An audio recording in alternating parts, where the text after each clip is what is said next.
In today's video, we are going to be reviewing and critiquing Alan Wake Remastered. The Alan Wake franchise are survival horror games developed by Remedy that have been gaining popularity over the years. And both Alan Wake 1 and Alan Wake 2 are heavily inspired by Stephen King novels, and you can tell. With Alan Wake 2 releasing this past year and the amount of praise it received, it got me really interested in the series. So before diving into that game, I wanted to play the first Alan Wake, so I bought it. Alan Wake Remastered is a remaster of the game Alan Wake from 2010. This was a beloved game when it was released, building a big fanbase around it, especially because of its amazing and detailed narrative. And that amazing narrative still holds up now, as playing it for the first time this year, the story still gripped me and pulled me in by how interesting and complex it was. But sadly, as the years go on, Alan Wake ages poorly in a lot of other ways, with the biggest one revolving around its gameplay. Alan Wake Remastered does a beautiful job of upgrading the original and giving it this new polish. But with it only being a remaster, it didn't have the opportunity to maybe fix some things that are definitely dated now. I think Alan Wake tells a really rich and deep story that takes time to understand and fully grasp. And that's something that will always remain true. But sadly, that great narrative is held back by lackluster mechanics and gameplay. With that being said, let's get into my review on Alan Wake Remastered. The first topic in this video that we are going to be diving into, we have the setting. I think this is something that they absolutely nail in this game. The setting of Alan Wake takes place in Bright Falls, Washington, as this is a vacation for Alan and his wife. Alan has been having a writer's block for the past 2 years, and they thought this would be a good way to clear his mind. And I think what really makes this game setting so good is its atmosphere. They do an amazing job of building this tension throughout the entire game. Alan Wake is a survival horror game, and it really does feel like that. I wouldn't compare this to like your massive horror games where you're scared the entire time and there's these big jump scares. But there's just like this tension and uneasiness throughout the entire game, and you really feel that, and I think it's done amazingly. But I also think the game could have benefited with like 1 or 2 really big scary moments. I think that could have been a good addition. The only issue that I probably do have with its setting is that it can get kind of repetitive at times. I feel like a lot of the missions did take place in a forest, which did get annoying after a while. Okay, let me not hype up this setting too much. It's nothing amazing, but it's definitely solid. I just think it perfectly encaptures what Alan Wake was going for, and the atmosphere of this game is fantastic.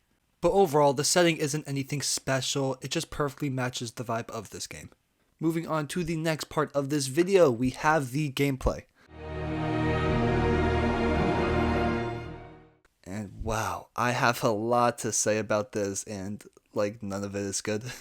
It pains me to say this, but like Alan Wake's gameplay is borderline unbearable for me.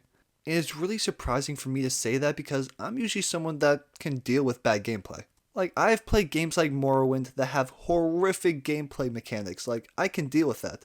Your stats are so bad at the beginning of Morrowind that you can't even hit an enemy for the first few hours that you play. And okay, calm down. I'm not trying to say that Alan Wake's gameplay and combat is worse than a game where you can't even hit the enemy. I'm not saying that.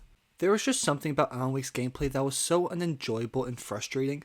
The whole concept with the flashlight and everything is interesting. I just think it's done so poorly. Like, there's just nothing enjoyable and fun about just pointing a flashlight at an enemy or some truck for just like seconds at a time. It's just not fun at all.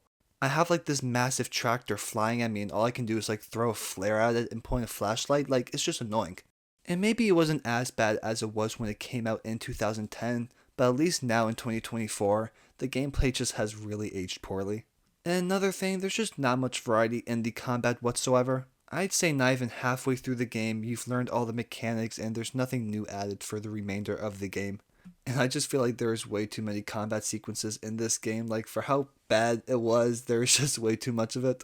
It's funny because I don't really like the gameplay in Alan Wake, but there were a few like standoff moments where we had to fight the enemies until we could escape, and those were actually really fun. Like that one fight sequence where we were fighting the shadows when we were on top of the stage with the music playing, like that was so awesome. But overall, the combat just like really dragged my experience of playing this game. It's sad to say, but I was always so annoyed whenever I had to fight one of those shadowy creatures or something, or one of those things taken over by the dark presence. I really do wish that the gameplay was better because Alan Wake does everything else very good in this game. But in the end, the gameplay and combat definitely does diminish my overall experience of this game. Finally, moving into the last part of this video, we have the story and narrative. And hands down, this is easily where Alan Wake shines for me. The story and narrative in this game is just fantastic.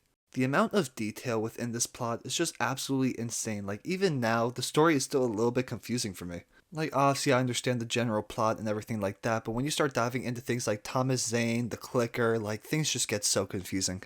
So, to give a summary of the plot of this game, we have Alan and his wife Alice taking a vacation in Bright Falls, Washington. Alan has been having a writer's block for the past 2 years, so they thought this would be a good time to clear his mind. But things could not have gone worse, as Alan and Alice have an argument because Alice brought a typewriter for Alan to work on this vacation. He did not like that whatsoever, so he storms off. And once all this happens, the cabin, something weird happens to it and Alice disappears. And the last thing that we see happen is Alan diving into the water after Alice because he sees her drowning in it. But then, literally the following scene, we see Alan in a car crash a week later after those events. He remembers nothing from that past week, and during this, he finds manuscripts of a story that he has no memory of writing. And the things that were written in the manuscript were things and events that were occurring in real life. So those are like the two main plot points that set up the story here, trying to save Alice and figuring out what this manuscript is. The concept of the manuscript and how it's affecting the entire world around it because of the dark presence, I just love it so much.